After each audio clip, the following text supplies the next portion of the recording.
Hello student, তোমরা যারা ক্যালকাটা ইউনিভার্সিটির আন্ডারে 5th সেমিস্টারের ছাত্রছাত্রী আছো এবং তোমাদের রাষ্ট্রবিজ্ঞান সাবজেক্টটা মাইনর সাবজেক্ট হিসাবে আছে, তোমাদের জন্য আজকের ক্লাসটা খুবই গুরুত্বপূর্ণ। আজকের ক্লাসে তোমাদের MN3 পেপার থেকে দুটি মোস্ট ইম্পর্টেন্ট বড় প্রশ্নের উত্তর নিয়ে আলোচনা করব। আজকের ক্লাসের প্রথম প্রশ্ন থাকছে ভারতের দল ব্যবস্থার বৈশিষ্ট্যগুলি আলোচনা করো। এই প্রশ্নের উত্তরটি তোমরা প্রথমে দেখে নাও। দেখো, গণতন্ত্রে রাজনৈতিক দল অপরিহার্য। অধ্যাপক বার্কারের মতে গণতান্ত্রিক ব্যবস্থাকে গ্রহণ করতে হলে দলীয় ব্যবস্থাকে স্বীকার করতেই হবে। ভারত একটি উদারনৈতিক গণতান্ত্রিক দেশ হওয়ায় এখানে বহু দল রয়েছে, যা জাতীয়, আঞ্চলিক, সাম্প্রদায়িক, জাতিভিত্তিক, দক্ষিণপন্থী, বামপন্থী বিভিন্ন দৃষ্টিভঙ্গির পটভূমিতে গড়ে উঠেছে। ভারতের এই দলীয় ব্যবস্থার মূল বৈশিষ্ট্যগুলি নিম্নরূপ। প্রথম বৈশিষ্ট্য হচ্ছে উৎপত্তিগত বৈশিষ্ট্য। ভারতের দলীয় ব্যবস্থার উৎপত্তি সাংবিধানিক ব্যবস্থার মাধ্যমে হয়নি, বরং রাজনৈতিক প্রয়োজনে গড়ে উঠেছে। পরাধীনতার গ্লানি থেকে ভারতকে মুক্ত করতে জাতীয় কংগ্রেস জন্ম হয়েছিল, যা পরে অন্যান্য গুরুত্বপূর্ণ দলের উৎপত্তি স্থল হয়ে ওঠে। যেমন সমাজতান্ত্রিক দল কংগ্রেস থেকেই এসেছে, শ্যামপ্রসাদ মুখোপাধ্যায়ের জনসংঘ, মোরারজি দেশাইয়ের জনতা দল, মমতা বন্দ্যোপাধ্যায়ের তৃণমূল কংগ্রেস দল গঠন করে মূলত কংগ্রেস থেকে বেরিয়ে এসেছে। পরের পয়েন্ট হচ্ছে একটি দলের আধিপত্যের অবসান। স্বাধীনতার পর থেকে দীর্ঘদিন কেন্দ্রে কংগ্রেসের একক প্রাধান্য বজায় ছিল। প্রথম লোকসভা নির্বাচনে কংগ্রেস বিপুল সংখ্যাগরিষ্ঠতা লাভ করে, কিন্তু বর্তমানে কংগ্রেস দলের একক প্রাধান্য অনেকটা কমে গেছে। কংগ্রেস দল মানে ইন্দিরা গান্ধীর দল, ঠিক আছে।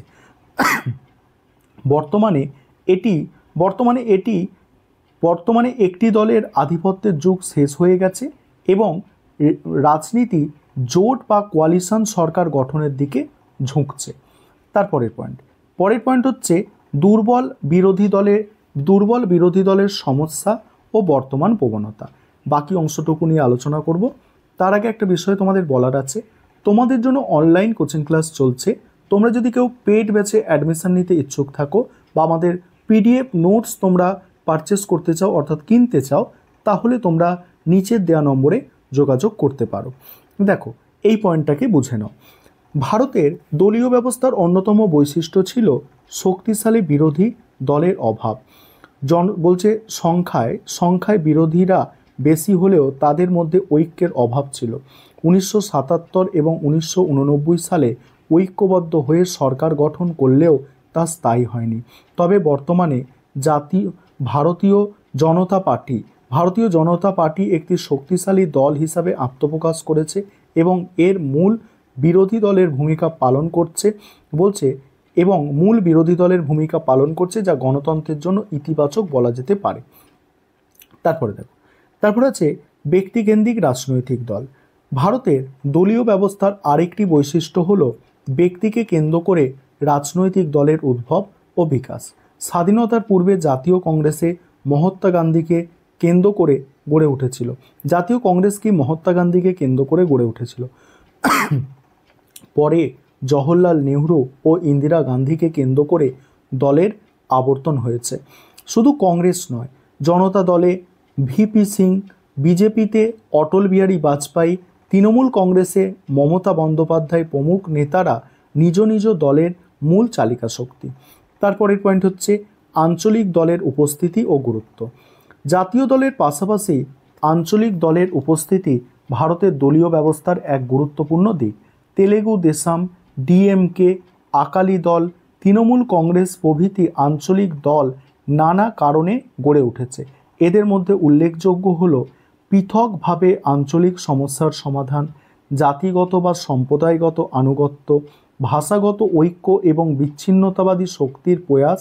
তারপরে বর্তমানে এরা জাতীয় রাজনীতিতে বিশেষ জোট সরকার গঠনে অত্যন্ত প্রভাবশালী। পরের পয়েন্ট, দলত্যাগ প্রবণতা। দলত্যাগ ভারতের দলীয় ব্যবস্থার একটি কলঙ্কিত বৈশিষ্ট্য। অর্থ, ক্ষমতার প্রতি লোভ দলত্যাগের প্রধান কারণ। 1967 সালে একজন সদস্যের একদিনে 3 বার দল পরিবর্তনের ঘটনা থেকে আয়ারাম গায়ারাম প্রবচনটি সৃষ্টি হয়। যদিও 1985 সালে দলত্যাগ বিরোধী আইন তৈরি হয়েছে, তবুও এই প্রবণতা পুরোপুরি বন্ধ হয়নি। পরের পয়েন্ট দেখো, জোট ও কোয়ালিশন সরকার গঠনের প্রবণতা। ভারতে বহু দল থাকায় জোট বা কোয়ালিশন সরকার গড়ার প্রবণতা বিশেষভাবে লক্ষণীয়। 1967 সালের পর কেরালা, পাঞ্জাব, পশ্চিমবঙ্গ, উত্তরপ্রদেশ এই প্রবণতা শুরু হয়। কেন্দ্রেও 1977 সালে জনতা সরকার, 1996 সালে দেবগৌড়ার সরকার, 1999 সাল থেকে শুরু করে পরবর্তী সময় বিভিন্ন মেয়াদে জোট সরকার গঠন ভারতীয় রাজনীতিতে একটি স্থায়ী বৈশিষ্ট্য হয়ে উঠেছে। এবার মূল্যায়নে কি বলা হচ্ছে দেখো, ভারতের দলীয় ব্যবস্থা বিশ্লেষণ করে অধ্যাপক জোহারি বলেছেন, আমাদের দলীয় ব্যবস্থা মার্কিন যুক্তরাষ্ট্রের মতো শিথিল নয়, আবার ইংল্যান্ডের মতো সুসংবদ্ধ নয়। এখানে দলীয় শৃঙ্খলার অভাব রয়েছে। বিভিন্ন দলের মিলেমিশে যাওয়া এবং আবার ভাঙন ধরানো এই তরল ও বহুমুখী চরিত্রটি ভারতের দলীয় ব্যবস্থার বিশেষ বৈশিষ্ট্য। দ্বিতীয় প্রশ্ন আজকের ক্লাসে প্রশ্নটা আছে, ভারতের রাজনীতিতে আঞ্চলিক রাজনৈতিক দলের উদ্ভবের কারণগুলি বিশ্লেষণ করো। আঞ্চলিক রাজনৈতিক দলের উদ্ভবের কারণ, এখানে প্রথমেই ভূমিকা। গণতন্ত্রে রাজনৈতিক দল অপরিহার্য হলেও ভারতের উদারনৈতিক গণতান্ত্রিক ব্যবস্থায় বহুদলীয় কাঠামোর পাশাপাশি আঞ্চলিক দলগুলির উপস্থিতি এক উল্লেখযোগ্য বৈশিষ্ট্য। জাতীয় দলের পাশাপাশি তেলেগু দেশম, তৃণমূল কংগ্রেস বা ডিএমকের মতো আঞ্চলিক দলগুলি বিশেষ করে জাতিগত, ভাষাগত এবং অর্থনৈতিক বঞ্চনার মতো স্থানীয় স্বার্থকে কেন্দ্র করে গঠিত হয়েছে। এই দলগুলির উত্থান ভারতীয় রাজনীতিতে একটি গুরুত্বপূর্ণ দিক, যা দেশের যুক্তরাষ্ট্রীয় কাঠামো, সাংস্কৃতিক বৈচিত্র্য এবং ক্ষমতার পুনর্বণ্টনের আকাঙ্ক্ষাকে প্রতিফলিত করে। এবার আছে দেখো, আঞ্চলিক দলের সংজ্ঞা। আঞ্চলিক দলের কোনো সর্বজনীন সংজ্ঞা না থাকলেও নির্বাচন কমিশনের নির্দেশিকা থেকে এর ধারণা পাওয়া যায়। নির্বাচন কমিশন কোনো রাজনৈতিক দলকে আঞ্চলিক দল হিসাবে স্বীকৃতি দেওয়ার ক্ষেত্রে মূলত দুটি দিক বিবেচনা করে। যে দল সারা দেশে মোট ভোটদাতার খুব কম অংশের সমর্থন সংগ্রহ করে এবং যে দলের কাজের পরিধি একটি নির্দিষ্ট আঞ্চলিক গণ্ডির মধ্যে সীমাবদ্ধ থাকে। উদাহরণস্বরূপ, তেলেগু দেশম দলের কার্যক্রম অন্ধ্রপ্রদেশ ও তেলেঙ্গানার মধ্যে সীমাবদ্ধ।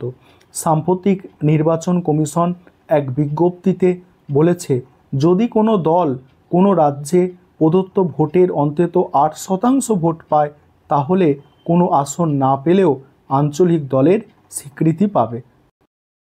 এবার এখানে মূল পয়েন্ট আছে দেখো, আঞ্চলিক দলের উদ্ভব ও বিকাশের প্রধান কারণসমূহ। 1 নম্বর পয়েন্ট, জাতিগত ও সাংস্কৃতিক স্বাতন্ত্র্য। এখানে কি বলা হচ্ছে দেখো, ভাবগত ধারণায় ভারত একটি জাতি হলেও এখানে বিভিন্ন জাতিগত ও সাংস্কৃতিক স্বাতন্ত্র্য বোধ প্রবল। প্রত্যেক জাতি বা সম্প্রদায় নিজেদের স্বতন্ত্র পরিচয় ও স্বার্থ বজায় রাখতে রাজনৈতিক ক্ষমতা দখল করতে চায়। এর পরিণতি হিসাবে আঞ্চলিক দলের সৃষ্টি হয়েছে। তেলেগু দেশম, আসাম গণপরিষদ, শিরোমণি আকালি দলের মতো আঞ্চলিক দলগুলির উদ্ভব এই জাতিগত বা ভাষাগত আবেগকে কেন্দ্র করেই ঘটেছে। 2 নম্বর পয়েন্ট, ভাষাগত কারণ। কোনো রাজ্যে ভাষাকে ভিত্তি করে আঞ্চলিক দল গড়ে উঠেছে। এই দলগুলি তাদের কর্মসূচির মধ্যে আঞ্চলিক ভাষাকে সর্বাধিক গুরুত্ব দিয়েছে। উদাহরণস্বরূপ, ডিএমকের দল ভাষাকে প্রাধান্য দিয়ে দক্ষিণের রাজনীতিতে বিপুল সাফল্য লাভ করেছিল। একই রকমভাবে ঝাড়খণ্ড মুক্তি মোর্চা অর্থাৎ জেএমএম এর মতো দলগুলিও ভাষার ভিত্তিতে গড়ে উঠেছে। তারপরে আঞ্চলিক বঞ্চনা ও স্বার্থ সংরক্ষণ। আঞ্চলিক স্বার্থ সংরক্ষণের জন্যেই আঞ্চলিক দল গড়ে উঠতে দেখা যায়। যখন কোনো অঞ্চলের অধিবাসীরা অর্থনৈতিক পরিকল্পনা গ্রহণ বা কেন্দ্রীয় সরকারের নীতিতে নিজেদের বঞ্চিত বলে মনে করে, তখন তারা এই বঞ্চনার মোকাবিলা করতে আঞ্চলিক দল গড়ে তোলে। তাদের মূল দাবি থাকে কেন্দ্রের কাছ থেকে অতিরিক্ত অর্থনৈতিক সুবিধা আদায় করা এবং স্থানীয় সমস্যার সমাধান করা। জম্মু ও কাশ্মীরের জাতীয় সম্মেলন দল এই মনোভাবের জন্য গড়ে উঠেছে। তারপরে আছে দেখো, শক্তিশালী জাতীয় দল ও জাতীয় নেতৃত্বের অভাব। স্বাধীনতা লাভের পর থেকে 1967 সাল পর্যন্ত কেন্দ্রে কংগ্রেস খুব শক্তিশালী ছিল ও বলিষ্ঠ নেতৃত্ব দিয়েছিল। ফলে এই সময় আঞ্চলিক দলগুলি তেমনভাবে শক্তি সঞ্চয় করতে পারেনি। কিন্তু কেন্দ্রে কংগ্রেস যতই দুর্বল হয়েছে বা নেতৃত্বের ঘাটতি দেখা দিয়েছে, ততই আঞ্চলিক দল নতুন শক্তি নিয়ে আবির্ভূত হয়েছে। কংগ্রেসের বারংবার বিভাজনও আঞ্চলিক দলগুলির আত্মপ্রকাশের সুযোগ সৃষ্টি করেছে। তারপরে আছে দেখো, রাজনৈতিক দলত্যাগ ও ব্যক্তিগত উদ্যোগ। রাজনৈতিক দলত্যাগের মাধ্যমেও আঞ্চলিক দল গড়ে উঠেছে। উদারনৈতিক গণতন্ত্রে এটি একটি পরিচিত প্রবণতা। ব্যক্তিগত বা রাজনৈতিক স্বার্থে কোনো বিশিষ্ট নেতা জাতীয় দল থেকে বেরিয়ে এসে বা বিতাড়িত হয়ে নতুন দল গঠন করেন। যেমন পশ্চিমবঙ্গের মমতা বন্দ্যোপাধ্যায়ের নেতৃত্বে তৃণমূল কংগ্রেস দলের উৎপত্তি একইভাবে হয়েছে। মহারাষ্ট্রে শরদ পাওয়ারের নেতৃত্বে জাতীয়তাবাদী কংগ্রেস দল এইভাবে গড়ে উঠেছে। এবার হচ্ছে দেখো ধর্মীয় কারণ। এখানে কি বলা হচ্ছে দেখো, ধর্মীয় কারণে ভারতে হিন্দু, মুসলিম, বৌদ্ধ প্রভৃতি বিভিন্ন ধর্মের মানুষ বসবাস করে। ধর্মের প্রতি অনুরাগ মানুষের স্বভাবজাত। এই প্রবণতাকে কাজে লাগিয়ে ধর্মের ভিত্তিতেও কিছু আঞ্চলিক দল গড়ে উঠেছে। যদিও এদের সংখ্যা কম, তবুও কিছু ক্ষেত্রে ধর্মীয় সংহতি ও স্বার্থ রক্ষার তাগিদে এই ধরনের দলের উপস্থিতি লক্ষ্য করা যায়। তারপরে আছে দেখো মূল্যায়ন। সুতরাং দেখা যাচ্ছে ভারতের বিভিন্ন ভাষা, ধর্ম, জাতিগত পার্থক্য এবং ভৌগোলিক পরিবেশগত বৈচিত্র্য বিদ্যমান। এর ওপরে রয়েছে যুক্তরাষ্ট্রীয় কাঠামো, যেখানে ক্ষমতার ভাগ করা আছে। এই অবস্থায় স্বাভাবিকভাবেই আঞ্চলিক দল গড়ে উঠেছে। বর্তমানে তারা এতই শক্তিশালী ও সক্রিয় যে তারা সম্মিলিতভাবে কেন্দ্র সরকার গঠনে গুরুত্বপূর্ণ ভূমিকা পালন করছে এবং জাতীয় রাজনীতির গতিপথ নির্ধারণে অপরিহার্য অংশীদার হয়ে উঠছে। এই ছিল তোমাদের মোস্ট ইম্পর্টেন্ট দুটি বড় প্রশ্নের উত্তর।